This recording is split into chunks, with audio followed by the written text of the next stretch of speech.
Respected principal sir, respected DP sir, respected all teachers, and my dear lovely friends, good morning to all. I am Nizma from Arvali House. So first, মই আপোনালোকক এটা প্ৰশ্ন সুধিব বিচাৰিছো। মোৰ প্ৰশ্নটো হ'ল, আপোনালোকে গম পায়নে আমাৰ পৃথিৱীত আটাইতকৈ ডাঙৰ চাকৰিটো কোনটো? হয়তো আপোনালোকে নাপাবও পাৰে। আমাৰ পৃথিৱীৰ আটাইতকৈ ডাঙৰ চাকৰিটো হ'ল শিক্ষকৰ চাকৰি। বিকজ আমাৰ যিবিলাক আমাৰ ভাৰতত যিবিলাক IPS, Indian police service, doctor, IAS, DC যিবিলাকে হৈছে চব আমাৰ টিচাৰে নলেজ দিয়াৰ কাৰণে হ'ব পাৰিছে। চ' আমাৰ টিচাৰক কেতিয়াও আমি অবমানি কৰিব নালাগে আৰু কেতিয়াও সিহঁতৰ মনত কষ্ট দিব নালাগে। আমি ইয়াতে এইপিনে বেলেগ স্কুলত বেলেগ দিব পাৰিছো, হয়নে? আৰু পাৰিমে, কাৰণ আমাৰ ইয়াত যিবিলাক শিক্ষকসকল আছে সিহঁতে গোটেই ভাৰতবৰ্ষৰ এটা এক্সাম দি পাছ কৰি কিনে ইয়াত আহিছে। চ' এইটো কমন, আমাৰ স্কুল বেষ্ট হ'বই। আৰু লাষ্ট এটা মোৰ পইণ্ট, আমাৰ সদায় সত্য কথা ক'ব লাগে, কাৰণ সত্যৰ সদায় লয়। চ' মই মোৰ চব বক্তব্য ইয়াতে সামৰণি মাৰিলো। ধন্যবাদ। আজি আপোনাৰ দিনটো আপুনি ভবাৰ দৰে হওক। Thank you, Nizma, for your wonderful speech. Next.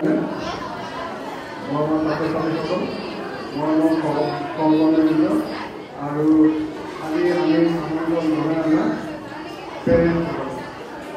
তো আমি বেসিক্যালি দুটা কাৰণত মানিছিলোঁ। এবাৰটো এই যিটো লাষ্ট কাম হ'ল, আমি কিছুমান কিতাপ কিনিবলৈ পাৰিছিলোঁ। যদি ওচৰে পাজৰে একেবাৰে দুখীয়া যি কিতাপো কিনিব নোৱাৰে তেওঁলোকক সহায় কৰিব পৰা যায়। আৰু আনটো হ'ল আমাৰ ক্লাছ 6 যি 7লৈ গৈ আছে তেওঁলোকৰ একাডেমিক সম্বন্ধীয় কিছু দেখা আজি বিল্ডিংটো চলাবৰ কাৰণে আমাৰ ষ্টুডেণ্ট সকলোকে দিয়া হৈছে।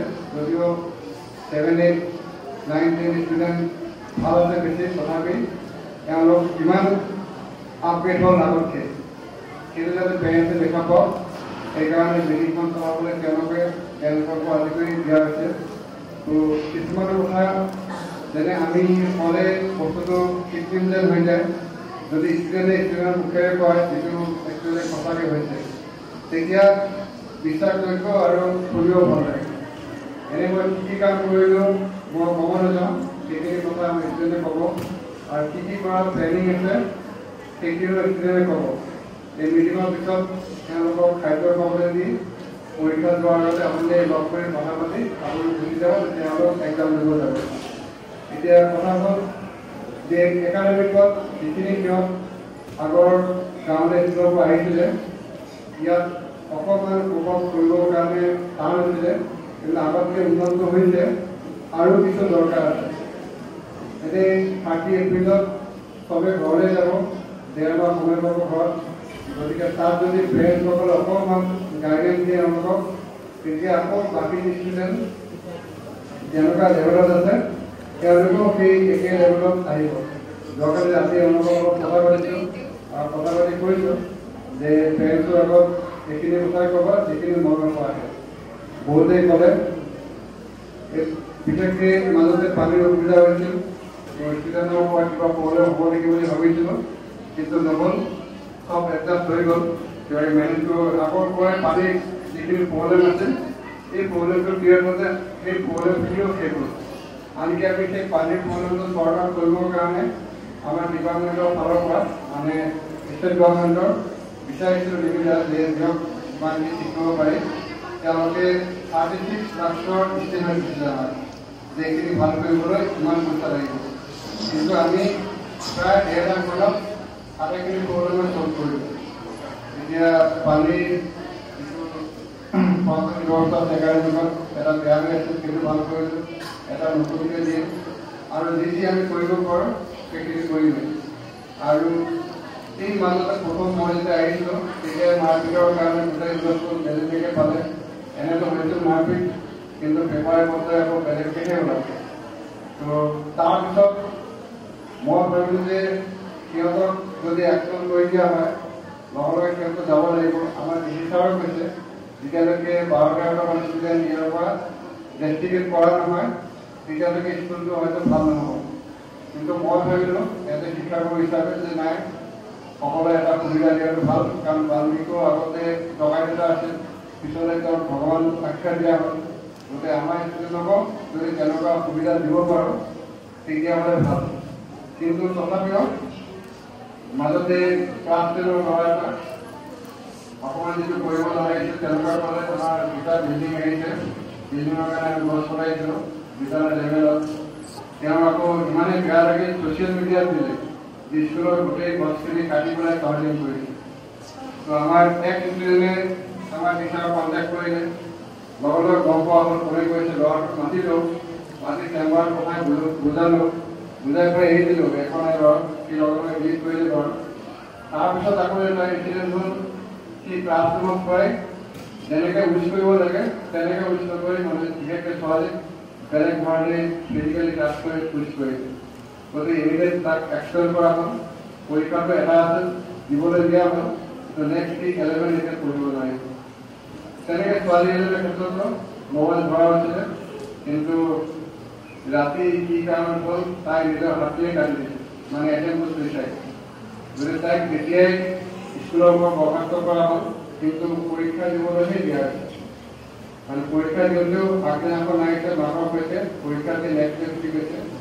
আৰু যিখিনি অলপ প্ৰব্লেমেটিক মাজতে আছে ল'ৰা দুই এটা, তো তেওঁলোকক যদিও সুস্থ হৈছে কিন্তু আকৌ এদিনৰ কাৰণে হ'লেও আহি হোষ্টেলত থাকিব লাগে, সেই ব্যৱস্থাটো কৰা হৈছে। সেইটো অলৰেডি মোৰ বোধে ফলপ্ৰসূ হৈছে। গতিকে আশা ৰাখিম যে নিশ্চয় আগলৈ ভাল হ'ব। আৰু যদি কিবা কাৰণত তেনেকুৱা এক্টিভিটি কৰে ষ্টুডেণ্টে, তেনে মাজতে এটা আছিল টোটেল 6টা ষ্টুডেণ্ট এই হোষ্টেলৰ পৰা ওলাই গেটৰ বা গাড়ীখনে ৱাল পাৰলৈ গুচি গৈছিল। এটা হ'ল ষ্টুডেণ্টে আমাৰ আগত আহিলে খবৰ যে তেওঁলোকে কৈছে লগে লগে তেওঁলোকক এক মাহৰ কাৰণে বৰ্খাস্ত কৰা হ'ল, পিছত আকৌ দিয়া হৈছে। যদি আকৌ ৰিপিট কৰে মিনিমাম 3 বাৰ ঘৰত যাব, নাইবা আমি বেলেগ স্কুললৈ পঠিয়াম। মানে শান্তিপূৰ্ণভাৱে আমি পৌৰখিনি চৰ্ট কৰিব চাওঁ। ষ্টুডেণ্ট ইয়াত আছে, ঘৰটো এৰি পেলাই আমি ভাবিছোঁ যে অকণমান ঘৰুৱা পৰিৱেশ দিয়া যাওক। গতিকে আমি মাজে মাজে আমাৰ যিটো বিদ্যালয় চিদ্যালয় আছামিজ এজন পেৰেণ্টছে কৰিছে, তাতে আমি কিছুমান বিভিন্ন প্ৰগ্ৰেম ক্লাছ ৱাইজ দি থাকোঁ, যাতে আপোনালোকেও এনজয় কৰিব পাৰিব। আৰু আমাৰ স্কুলত আহি পেলাই কিবা কাম আছে বুলি ক'লে লগ কৰিব নোৱাৰে, আমাৰ টিচাৰৰ কিছুমান বিজি থাকে সময় অনুযায়ী। সেইকাৰণে আমি কৰিছোঁ কি 3টাৰ পৰা 5টা বুজিলে। গতিকে কিবা দৰকাৰ আছে তেতিয়া আহিব পাৰিব। আৰু ষ্টুডেণ্ট যাবলৈ হ'লেও 3টাৰ পৰা 5টালৈ যাব, সময় হ'ল 3টাৰ পৰা 5টা। আৰু যদি কিবা কাৰণ ৰাতিপুৱা আহিব পাৰে তেতিয়া ৰাতিপুৱা 7:30টাৰ আগত, যাতে আমাৰ একাডেমিকটো ডিষ্টাৰ্ব নহওক। গতিকে আপোনালোকে নিশ্চয় গম পাইছে আগতকৈ চেঞ্জ হৈছে, আৰু নতুন ছেশ্যনত নিশ্চয় চেঞ্জ আনিম, মই এইটো আশা দিছোঁ। কাৰণ তেওঁলোক আপোনালোকৰ ঘৰৰ সন্তান, এতিয়া তেওঁলোকক স্কুলত অহা মানে অফিচিয়েলি মোৰে সন্তান হ'ল। গতিকে দায়িত্ব আছে, দায়িত্বটো পালন কৰিব লাগিবই। গতিকে আশা থাকিল আপোনালোকেও ভাল ছাপৰ্ট দিব আৰু এওঁলোকক একাডেমিকত বিশেষকৈ অকণমান মনোযোগ দিব। কাৰণ আমি বিচাৰোঁ বা আমি ষ্টুডেণ্টক কওঁ যে পঢ়াটো এনেকুৱা হ'ব লাগে কম সময়ত, কম খৰচত আৰু কম বয়সত হাই লেভেল জব, সেইটোৰ প্ৰতি লক্ষ্য ৰাখিব লাগে। সেইটোৰ কাৰণে আমি প্ৰথমতে হয় UPSC নহ'লে APSC, সেই দুটাতে মনটো দিব লাগিব। যদি তেওঁলোকে সেইটোত মনটো দিব পাৰে তেতিয়াহ'লে বাকী সেইটো নোৱাৰিলেও বেলেগবিলাক পাৰিব। যদি তেওঁলোকে সেইটো কথা চিন্তাই কৰিব নোৱাৰে তেতিয়া বাকীবিলাকো সন্দেহ কৰিব। কাৰণ এইটো যদি UPSC কথা চিন্তা কৰে বা APSC, জাষ্ট গ্ৰেজুৱেট হোৱাৰ পিছত 50% থাকিলে তেওঁলোকে ৰিটেন কোৱালিফাই কৰিব পাৰে। 6 মাহৰ ভিতৰত হয়তো 20-22 বছৰৰ ভিতৰতে ভাল জবত সোমাই যায়। এটা ডিষ্ট্ৰিক্টত বেছি হ'ব পাৰে বা তাতকৈ ওপৰ লেভেল জব কৰিব পাৰে। মই তেওঁলোকক সেইটোৱে হেৰি কৰি আছোঁ, কাৰণ মই যেতিয়া সোমাইছোঁ তেওঁলোকক তেতিয়াই আহিছে। গতিকে আমি একেবাৰে বেছ যিটো তাক ঠিককৈ ল'ব লাগিব। আগৰ যিটো আছিল মনোমেট্ৰিক আছিল, লাহে লাহে তেওঁলোক ওলাই গৈ আছে, এতিয়া নতুন প্ৰজন্মৰ সোমাই আছে। গতিকে আমি ইহঁতক যদি বেছটো ভাল কৰি দিব পাৰোঁ, স্কুলটো আগতকৈ বহুত ভাল হৈ যাব। তাত মাত্ৰ আপোনালোকৰ সহায় সহযোগ লাগিব, তেতিয়া আমি স্কুলখন ভাল কৰিব। আমিতো হ'লো এমপ্লয়ী, আছো 4 বছৰ পিছত যাওঁগৈ, কিন্তু স্কুলখন ইয়াতে থাকিব। পেৰেণ্টছ আপোনালোক এই ডিষ্ট্ৰিক্টৰে, ইয়াত বেলেগ ডিষ্ট্ৰিক্টৰ পৰা ষ্টুডেণ্ট এডমিশ্যন ল'ব নোৱাৰে। গতিকে এইটো অফিচিয়েলি আপোনালোকৰে সম্পত্তি। গতিকে ইয়াক ভালকৈ চোৱাৰ দায়িত্বটো আপোনালোকৰ আছে। গতিকে আশা ৰাখিম চবেই সিহঁতৰ একাডেমিকত হেল্প কৰিব। Thank U.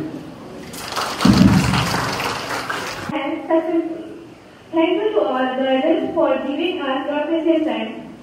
At first, I thank to the principal sir or vice principal sir supporting us, listening our problems and give a chance to show our talent. This meeting is organized to discuss our academic performance, how can we improve ourselves, and how we feel here at the first session. And thank you parents for supporting us in every moment and making us a person to study in Chelsea Morigaon. And at last, thank you our class 6 for the support and all the persons directly or indirectly involved in making the program a successful one. Thank you.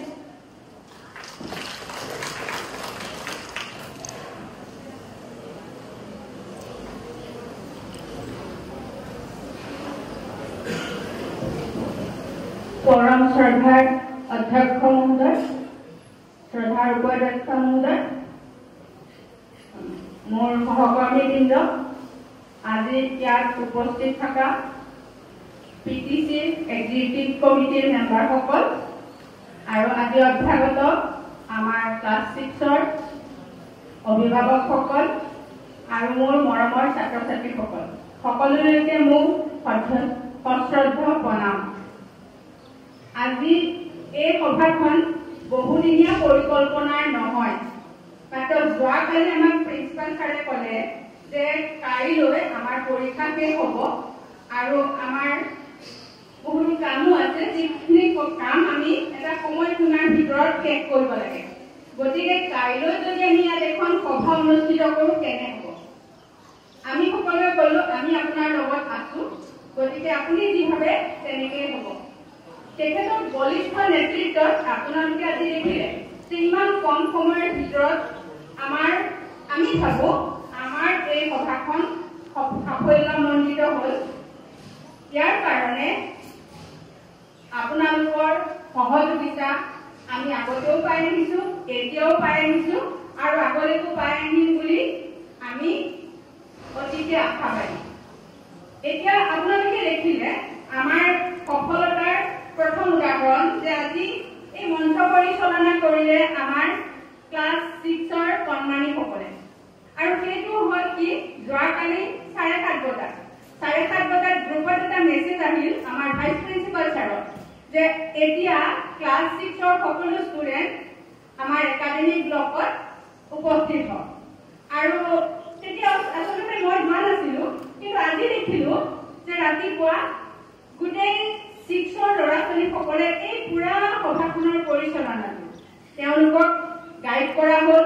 আমাৰ অভিজ্ঞ শিক্ষকসকলে guide কৰিলে আৰু আপোনালোকে দেখিলে যে তেওঁলোকে morning শ্ব'জ the day তেওঁলোকে দেখুৱালে যে তেওঁলোকৰ কিমান ক্ষমতা আছে আৰু সেই সম্ভাৱনাই তেওঁলোকক জীৱনৰ সঠিক দিশত সফলতাৰে আগবাঢ়িবলৈ সহায় কৰিব।